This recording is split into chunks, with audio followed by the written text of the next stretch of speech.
Who is January Jones? She is not a young, beautiful, talented actress on Mad Men. She is not an older, gorgeous, exotic dancer from the Johnny Carson show. She is an author, and she wrote, Thou Shalt Not Whine, the 11th Commandment, that reached #1 at Amazon.com. She is a reality TV golf personality with World High Stakes Golf televised on HDNet. She is a humorist and winologist expert. She is your featured host today on January Jones Sharing Success Stories. So sit back, relax, and get ready to laugh and listen to Ms. Jones with her eclectic roster of guests on Blog Talk Radio as you learn life's lessons. These stories plus sharing equals success. Welcome, and remember, beware, because you are entering the no whining world of January Jones.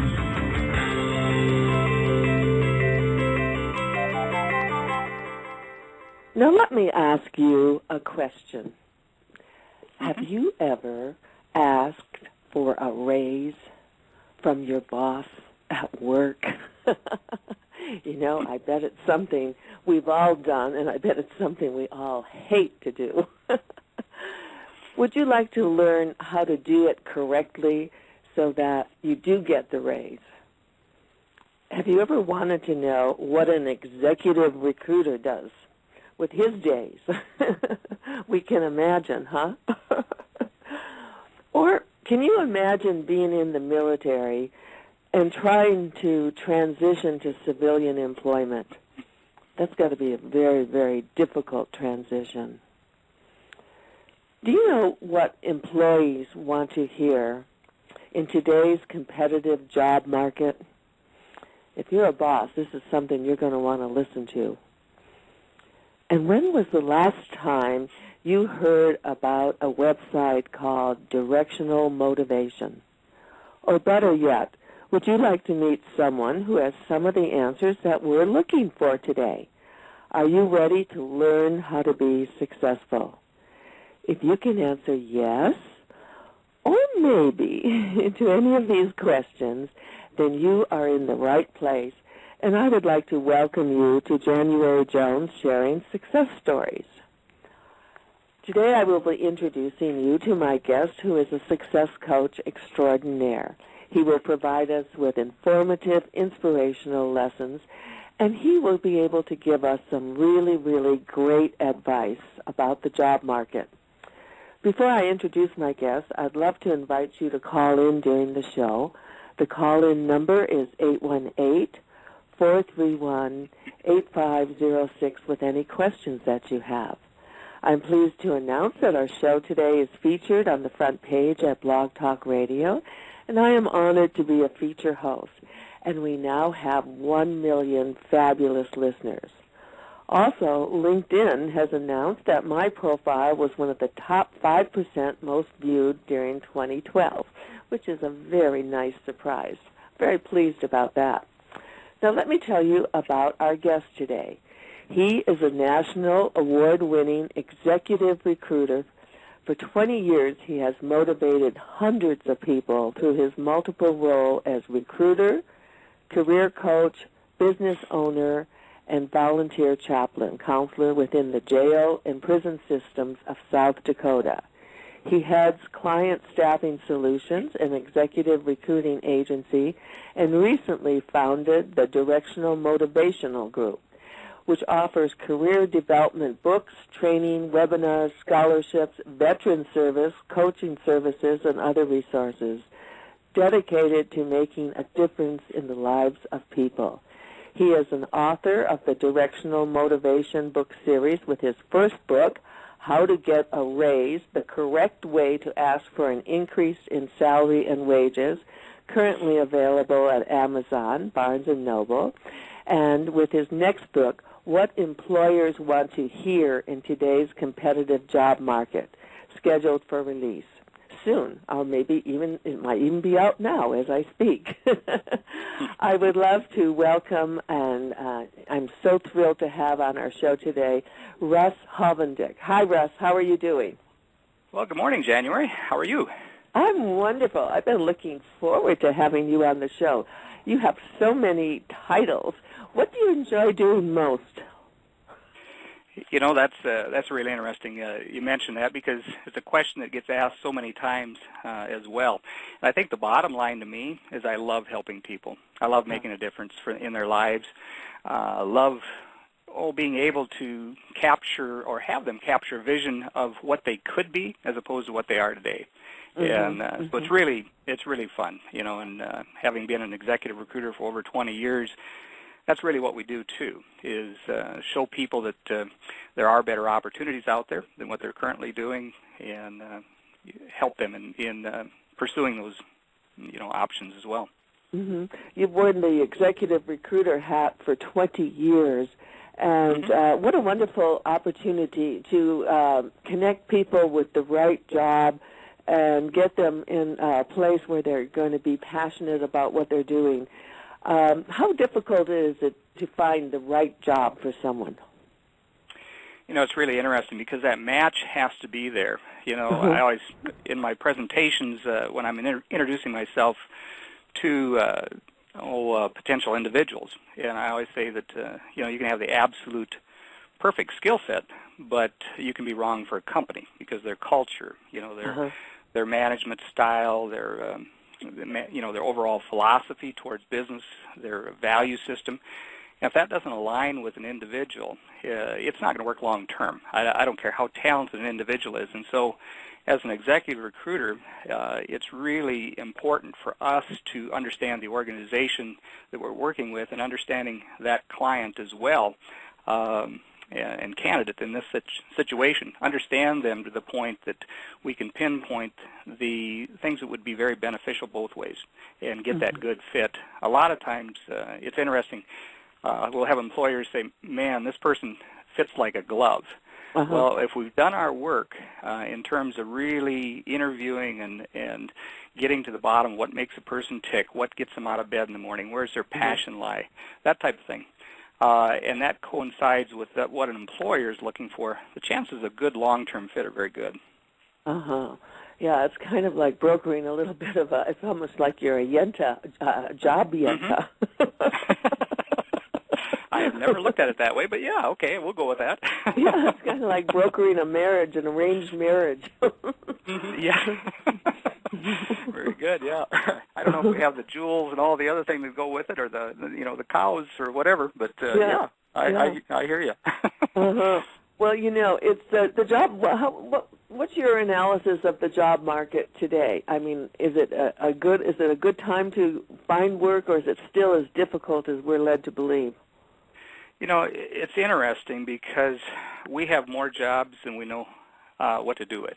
Really? Our issue is finding the right talent because employers have raised the stakes. Their margins are very, very tight, and so the chances or the risk that they're going to take, they're really taking calculated risk now so that they make sure that they bring in the individual that's really going to fit their organization. And what we're finding is lack of skill sets out there. And so there's a huge situation with unemployment, no doubt.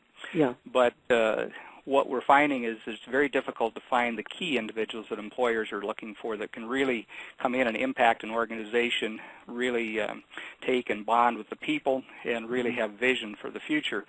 And so what's unfortunate is a lot of individuals that have basic talents, basic skill sets that were good yesterday in environments are almost a dinosaur today, and that's unfortunate. And that's one of the reasons that we developed our site, is to help people take and hone their skills, hone their interviewing skills, get better presentation skills, that type of thing, so that they can take and enter that interview room much more confident and can present themselves in a better way to an employer. Oh, yeah, that is so important. You know, I've had other guests on recently and talking about resumes and networking and all the different aspects to job search, but that interview is very, very critical. You know, we're going to take a break and hear about your host today, but when we come back, Russ, I want you to share your website information and let my listeners know how they can get a hold of you. Also, we're going to talk about how to get a raise if you have a job and you'd like to get more money. We'll be right back with Russ Hovendick. Welcome back with my guest, Russ Hovendick, and I want everyone listening to remember that this show is on the front page at Blog Talk Radio. We hope you enjoy it and share it with everyone you know. Russ, could you share with everyone we know your website information and how people can get a hold of you and where they can buy your books? Sure. More than happy to do that, January. The book is How to Get a Raise, the Correct Way to Ask for an Increase in Salary and Wages. Is currently on Amazon.com, Barnes & Noble, and a number of other resources. And we also have it on the website itself, directionalmotivation.com. And all you'd have to do is click, and they'll go ahead and make that purchase for you. Wonderful. Let's talk about getting a raise. That is a difficult proposition. I know no one likes to go in and ask for a raise. What help can you give us on how to do it successfully? You know, one of the things I think that happens many times is people take into consideration their personal situation. When they're thinking about getting a raise, they'll say, well, you know, I just bought that car. I've got a $200 or $400 or $800 car payment. I need a raise now. Well, actually, that's not the employer's issue. And a lot of times what happens is people go into this with very, very high emotions. And so they get in there into a session like that. And they ramble and they talk and they do all kinds of things, and they're very emotional. What this book does that I think is different from many books is it, number one, takes the emotions out of that transaction, so to speak. And what it challenges the reader to do is go through a series of preparations in terms of self-evaluation before they ever go into that room. So they have the reasoning behind why, the justification why, but we also believe that those conversations about a raise shouldn't be a ransom situation. You know, if you don't give me the raise, I'm out of here. Well, that may be your stance, maybe, but sometimes in the interview room, people will make a statement and they go, "Oh my gosh, I wished I'd never said that." It's like toothpaste. Okay, once it's out of the tube, try putting it back. It just doesn't work very well. And so we take a very common sense approach where it's very much a self-evaluation, taking and putting together the facts, and it's a fact-based conversation with an employer. Okay. And it's in a preparation standpoint that employers really appreciate. I've had Fortune 500 employee relations, human resource individuals read the book, and they've come back and say, "Oh my gosh, this is so good." And they said what it does is it holds both sides accountable in the interview or in the raise process in that conversation, because first of all, that individual has to come in prepared and know the facts and what they're talking about. Right. The second thing is it allows and provides a format that both sides can win in this. So if an individual, for instance, I don't guarantee that a person truly is going to get a raise, okay? But what it does is it starts the dialogue and puts it in place for future improvement on the part of the employee, okay? If there's something lacking that prevents them from getting a raise or that type of thing, then you can put together a plan to help them obtain that. And the HR people that read the book just absolutely love that, because what it does is it brings both sides together and gives an understanding from both perspectives that is very valuable for the long term. Okay, so then if you go in prepared and you have your facts and your employer isn't inclined to say yes, then you provide the format where the two of you can discuss what will create a raise, what you need to do next. Yeah, absolutely. And what we call that is the action plan. Okay, so what are the steps that I need to take. You say, all right, I'm maybe a little bit deficient in this area, whether it be knowledge or whatever the case may be. Sometimes it's attitude, to be honest with you. Really? Yeah, it comes into play. And so that self-evaluation is very, very good. And I go through a lot of exercises in there to say, all right, so are you really an A player, or you just think you are, in terms of attitude and how they approach that. But what it does is allows them to really concentrate on the steps that would help make a better employee and help them get to the goals that they're searching for, too. Every employer wants a better employee. And what it does is opens that dialogue to help them get that individual to be a better employee. And what's really interesting is I would say probably 90% or better, actually it's higher, I believe, want to be a better employee. Yeah. A lot of times they just don't know how to get there. And so by encouraging that kind of a dialogue, the chances for success are really high.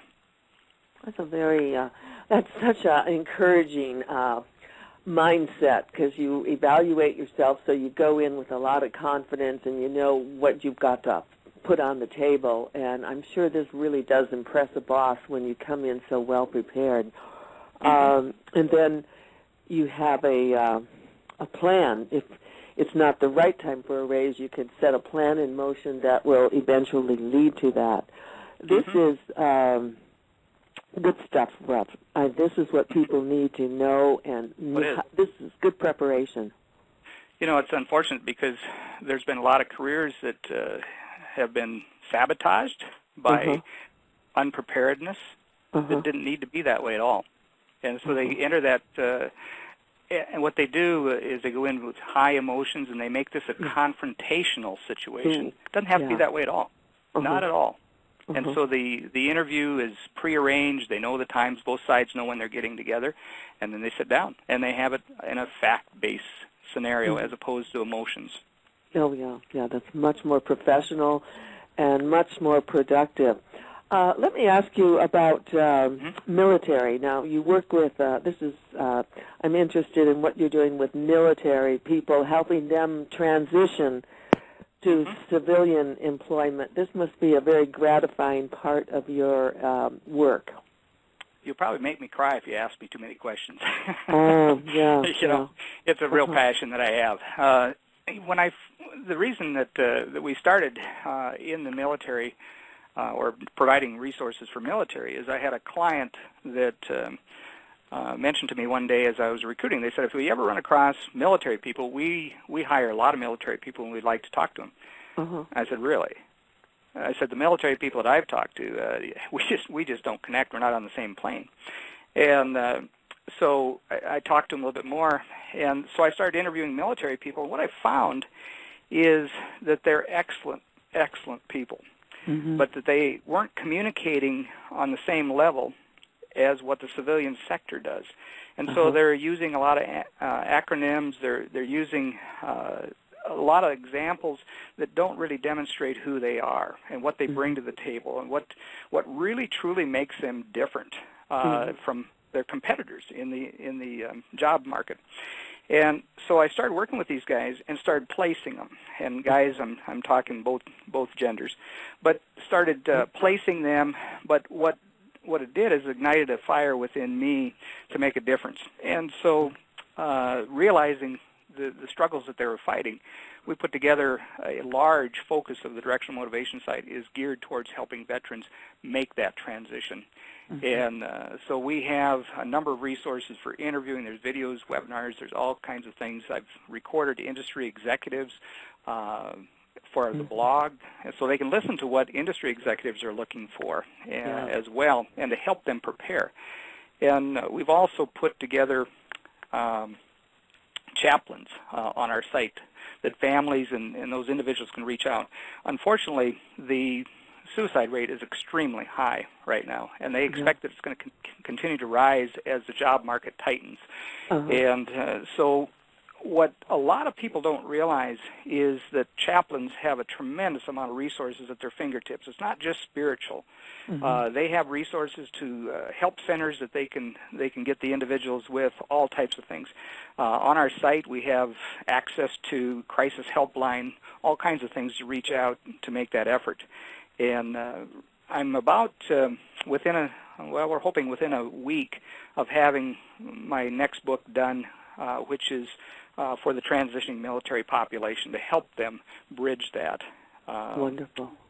And so there's a lot of resources that we have available, and of course we're going to be adding a lot more resources as well. The military community is very excited about what we're doing.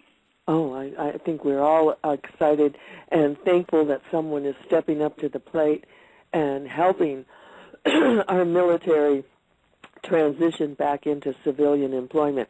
It is a difficult transition for them sometimes, isn't it? It really is. Most people don't realize, I don't think, excuse me, I certainly didn't, the emotions that are involved with this. And when you think about it, an individual has been deployed. They've been away from their family, 6 months, a year, whatever the case may be.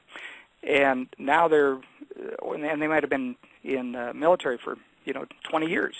Yeah. They're coming home. Their spouse has been running the show, and they walk in the door and they go, "Here I am. I'm ready to run this program." And they go, "Wait a second." And so there's a huge adjustment from a family setting. There's a huge adjustment from military compensation and the benefits that are provided to civilian sector employment and all the different issues. Plus, I was just talking to a individual with the VA yesterday. The guilt, the emotions internally that they're fighting with besides them, what they've been through, what they've dealt with, all those are encapsulated in this individual, and they're supposed to walk right back into society without any issues. Won't happen. Yeah. Won't happen. They need help. Yeah. They're all, so many of them, most of them are dealing with the post-traumatic stress syndrome that they come back with. You can't go from a world where you're killing people and trying to stay alive to back into just a normal life. It just doesn't happen, does it? No, does not. Does not. Yet what's bad is that society says, well, just get back to who you are. Just be who you are. For many of these individuals, they will never be who they were before. And so they have to come to grips internally with who they are now and go forward. And that's a huge transition that's taking place. And so one of the things that's happening is when they're facing this new person of who they are inside, a lot of them are withdrawing, and that's where you're seeing your suicide rates. And rather than reach out to a community that really wants to help them, they're going back into a cocoon. And so one of the things we're really trying to do with the site is to provide the resources that will help them engage and go over that hurdle. Yeah, and we have a few minutes, just 3 more minutes. Could you talk about, you offer scholarships, and let us tell how a person or a loved one of one of our listeners, how do they apply for a scholarship, and how do you select the winners? It's pretty cool. Our site has been operational now for just a few months, and so we just had our opportunity to give the first scholarship out, and that's on I recorded the conversation with this young lady on our blog. I don't know who was more excited, her or me, You both were. But, yeah, we really were. And she was going forward into nursing to be a nurse I knew I wouldn't be able to say it when I... That's a hard one. I know. Everybody knows what I'm saying. Okay, where I'm headed. But at any rate, all they have to do is go to directionalmotivation.com, and there will be a drop-down box that talks about our resources, and it'll have scholarships on there. All they got to do is fill it out, give us an idea of what they're doing. What we do is we give scholarships that are unique, because if a person, for instance, wanted to take a self-improvement course, a Dale Carnegie course, or something like that, hey, we're fine. Anything that's going to take and move people forward is what we're concerned about. And so we'll fund that and help them in that. And so all they have to do is apply. We don't put in any human emotion into this thing in terms of who our winners are. We take and we do a computerized, put it in there, and let the old computer figure out who it's going to give it to.